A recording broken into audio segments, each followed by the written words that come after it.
अस्सलाम वालेकुम। थंबनेल में आपने देख लिया होगा और आपके लिए ये one of the most important video होगी। कम्प्लीटली देखिएगा। एक्चुअली यहाँ पे पर्पस क्या है कि हमने अपनी स्टडीज़ को भी साथ लेके जाना है और अपने बिज़नेस को भी स्टार्ट करना है, और बिज़नेस भी अपनी फील्ड में रहते हुए स्टार्ट करना है। लेकिन क्या करना है, कैसे करना है, इसका क्या मैकेनिज़्म होना चाहिए, अकेले करना है, कोई दोस्तों को मिलाना है, तो आपने ये वीडियो ज़रूर देखनी है और अपने फ्रेंड्स के साथ भी ये ज़रूर शेयर कीजिएगा। उससे पहले ये चैनल भी सब्सक्राइब करें। और ये हमारा स्टूडेंट देखिए, इन्होंने हमें ना 6-7 माह पहले ज्वाइन किया था और अच्छी खासी ये अर्निंग भी कर रहे हैं, उनकी स्टडीज़ भी काफ़ी अच्छी जा रही है माशाल्लाह, अच्छे प्रोजेक्ट्स ये हैंडल कर रहे हैं। अच्छा, एक्चुअली ये बताने का पर्पस ये था कि जो मैंने इनको प्लान बताया, इन्होंने उसी प्लान के ऊपर अमल किया, वही प्लान मैं आपके साथ शेयर करने वाला हूँ और इंशाल्लाह आपके लिए बहुत बेनिफिशियल होगा, ये मैं गारंटी करता हूँ।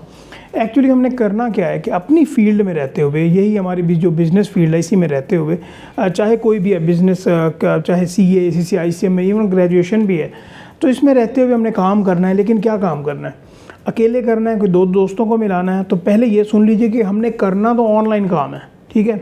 उसकी फ़िज़िकल अपीयरेंस नहीं होनी, वो होने फ्रीलांसिंग ही है, लेकिन वो फ्रीलांसिंग लोकल भी होगी एंड इंटरनेशनल लेवल पे भी होगी। यहाँ पे एक मिसकंसेप्शन पाई जाती है स्टूडेंट्स के माइंड में कि जो फ्रीलांसिंग है वो सिर्फ इंटरनेशनल पे हो सकती है, डिफरेंट वेबसाइट्स पे हो सकती है। ऐसा नहीं है। फ्रीलांसिंग आप पाकिस्तान में रहते हुए, अपने सिटी में रहते हुए भी फ्रीलांसिंग कर सकते हो। फ्रीलांसिंग का कॉन्सेप्ट लोगों ने बिल्कुल नैरो कर दिया, बल्कि इसका बहुत वाइड कॉन्सेप्ट है।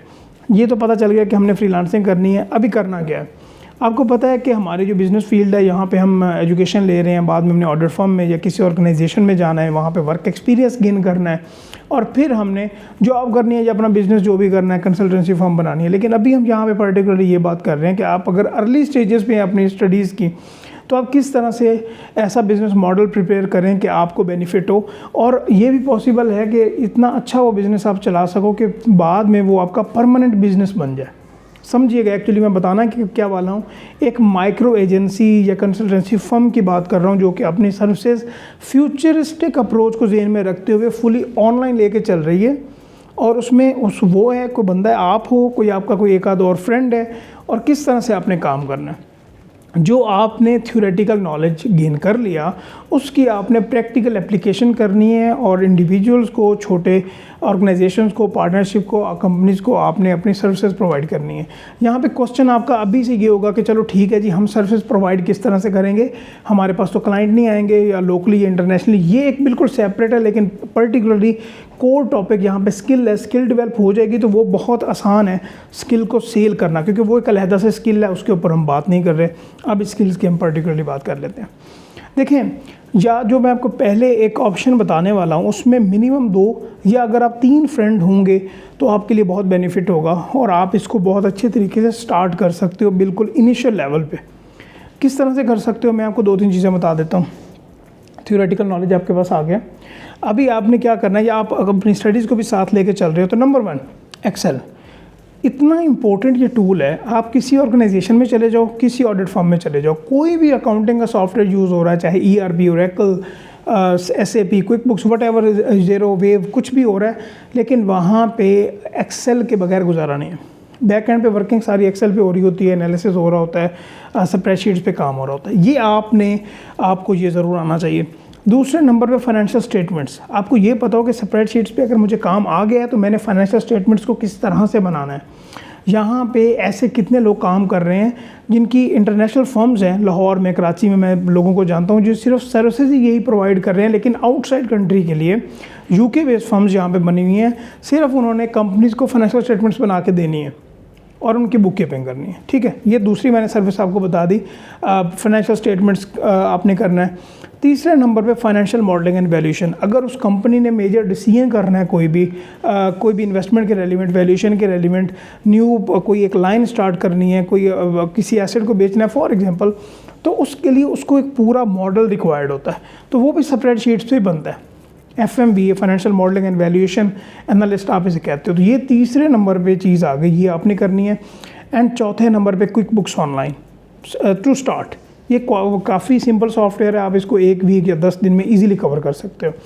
तो ये 4 जो ट्रेनिंग्स हैं, या 4 कहीं से भी आप इसको अटेंड कर लो, ठीक है। और 3 दोस्त इसको आप करो, अच्छी खासी 2 से 3 माह में इनकी प्रैक्टिस करो, एक स्किल अंदर लेके आ जाओ। आपके लिए आसानी भी ये होगी कि पहले आपने ये काफ़ी कुछ पढ़ लिया हुआ है, अभी इसका प्रैक्टिकल एक्सपोजर आपको चाहिए, जो कि प्रैक्टिकल बहुत इंपॉर्टेंट होता है। अक्सर स्टूडेंट्स ये समझते हैं पर्टिकुलर सब्जेक्ट हमने पढ़ लिया है तो ये तो हमें आता है, ऐसे नहीं होता। जब आप ऑडिट फर्म में जाओगे या किसी ऑर्गेनाइजेशन में जाओगे या क्लाइंट्स को हैंडल करोगे तो आपको पता चलेगा कि ये जो थ्योरेटिकल की एप्लीकेशन होती है ये बड़ी ट्रिकी काम होता है, इतना आसान काम नहीं होता।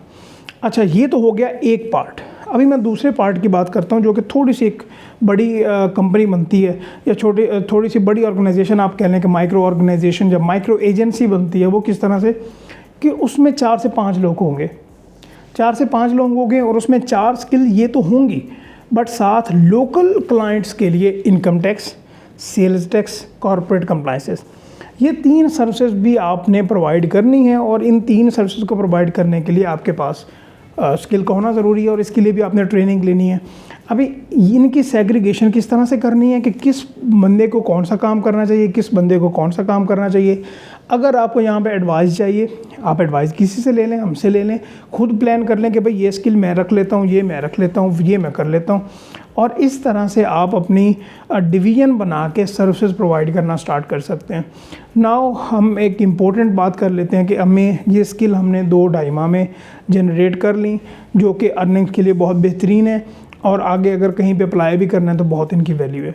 तो आगे क्या होगा, किस तरह से लेके चलें। उनमें से एक बंदे का पर्टिकुलरली ये टास्क होगा कि जिसकी कॉपी राइटिंग स्किल या कम्युनिकेशन की स्किल बहुत ज़्यादा बेहतर हो, कि उसको पता हो कि ये प्रोडक्ट मैंने सेल किस तरह से करनी है, कि वो क्लाइंट से बात कर सके, चाहे वो लोकली क्लाइंट है, चाहे वो इंटरनेशनल लेवल पे क्लाइंट है। इंटरनेशनल लेवल की अगर बात करें तो काफ़ी वेबसाइट्स हैं, आप वहाँ पे अकाउंट क्रिएट करके, एक छोटी सी ट्रिक होती है, छोटी सी ट्रिक अगर वो बंदा कर ले ना तो ईज़िली क्लाइंट्स बंदे को मिल जाते हैं। बंदे उसको इग्नोर कर देते हैं, जिसकी वजह से क्लाइंटेज कम हो जाते हैं। और जहाँ तक लोकल बात है तो भाई जो आजकल का जो सोशल मीडिया है, आप ज़रा इसकी वैल्यू को तो देखो। आपने अपने इंस्टा पे, फेसबुक पे 1-2 पेजेस बनाने हैं, उनको प्रमोशन पे लेके आना है 1000-2000 से। आप देखोगे कि आपके पास इंक्वायरीज़ कितनी आ रही हैं और उन इंक्वायरीज़ को कन्वर्ट करना भी आपका काम होगा। तो अगर आप इस तरह से कर लेते हो 2 से 3 लोग, जो पहला मैंने आपको बताया जिसमें 4 स्किल्स हैं, और फिर ऑप्शन 2 कि जिसमें वो 4 भी हैं एंड एडिशनल भी हैं, income tax, sales tax and corporate compliances के जो भी बिजनेस के रेलिवेंट कंप्लाइंसेस होती हैं लॉ के रेलिवेंट, तो उनको भी किस तरह से गाइड किया जाए। तो अगर आप 4 से 5 लोग ये कर लेते हो और उनमें से एक बंदा ये रिस्पॉन्सिबिलिटी ले लेता है कि मैंने इस पर्टिकुलर प्रोजेक्ट को किस तरह से लेके चलना है, क्लाइंट्स किस तरह से लेके आने हैं और बाकी बंदों की एलोकेशन किस तरह से करनी है।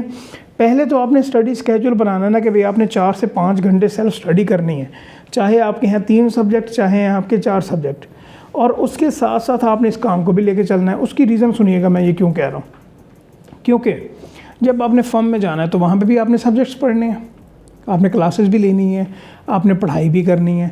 तो क्यों ना पहले लेवल से ही लाइक अर्ली अपनी एजुकेशन की स्टेजेस पे ये काम स्टार्ट किया जाए कि एक बंदे में कॉन्फिडेंस भी बिल्ड हो जाए। जब बंदा इंटरव्यू देने के लिए बैठा हो तो बंदे को बताने के लिए भी हो कि हाँ, ये अगर मैंने क्लाइंट्स हैंडल किए हैं तो मुझे पता है कि इस क्लाइंट में ये क्या प्रॉब्लम आ सकती है। जब मैनेजर आपसे क्वेश्चन करे तो आपको उसका आंसर प्रैक्टिकली आता हो, क्योंकि यहाँ पे ये भी देखा जाता है कि स्टूडेंट के बारे में ना ये थोड़ा सा होता है कि मैनेजर, जब आप इंटरव्यू देने जाते हो ना तो मैनेजर वहाँ पे थोड़े से प्रैक्टिकल क्वेश्चंस कर रहे होते हैं, कन्फर्मेशन के मुतालिक, ऑडिट प्रोसीजर के मुतालिक कुछ भी, तो वहाँ पे स्टूडेंट जो है ना वो ब्लैंक हो जाते हैं। अगर आप ये कर लोगे तो वहाँ पे आपको ये भी बेनिफिट होगा। और जैसे आपके आर्टिकल चल रहे होंगे तो आप देखेंगे कि आपका क्लाइंट के साथ जो है वो किस तरह से रिलेशन बनेगा और आपका जो PR है वो किस तरह से जनरेट होगी। एंड आफ्टर आर्टिकल्स जब आप जॉब के बारे में सोच रहे होगे और आपकी ये ऑर्गेनाइजेशन पहले से स्टार्ट हुई होगी, इसको 3 से 4 साल हो गए होंगे, 5 से 4.5 साल, तो आप ये देखेंगे कि किस तरह से आप इस बिज़नेस को ओन कर सकते हो। हाँ, ये भी मैं मानता हूँ कि ये हर बंदे का काम नहीं है, लेकिन इसके बारे में सोचना ज़रूरी है और आप ये कर सकते हो। आपको ये समझना चाहिए कि पाकिस्तान से बाहर जो लोग जाते हैं वो जॉब भी कर रहे होते हैं, काम भी कर रहे होते हैं, पढ़ भी रहे होते हैं, सारे काम साथ चल रहे होते हैं। तो ये बिल्कुल मैनेजेबल है, आपने इसको ज़रूर टाइम भी देना है और इसके बारे में ज़रूर सोचिएगा। इंशाल्लाह ये आपके लिए बहुत बेनिफिशियल होगी। तो इंशाल्लाह नेक्स्ट वीडियो में हम बात करते रहेंगे, तो आप ज़रूर जो है ना हमसे गाइडेंस ले सकते हैं। अस्सलाम वालेकुम।